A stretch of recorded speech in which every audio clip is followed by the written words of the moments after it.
Assalomu alaykum. 97-misolda fx teng y darajasida 2x ekan. f10x toping, ya'ni 10 marta hosil olsa nima bo'ladi? Birinchi marta hosil olganda y darajasi x hosilasi, y darajasi x ida murakkab funksiya bo'lganligi uchun y darajasi 2x. Bu 2 tepadan ham hosillarni ko'paytirib qo'yiladi. Y darajasi 2x bo'lib qoladi hosilasi. Shunga muvofiq bir marta hosil olganda 2 karra y darajasi x bo'ladi.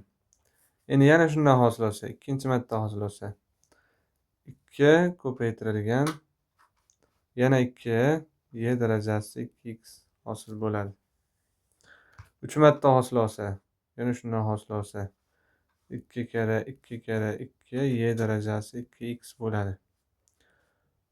Endi xulosa qilib aytsa, bir marta hosil olganda bitta 2, ikki marta hosil olganda ikkita 2, uchta marta olganda uchta 2.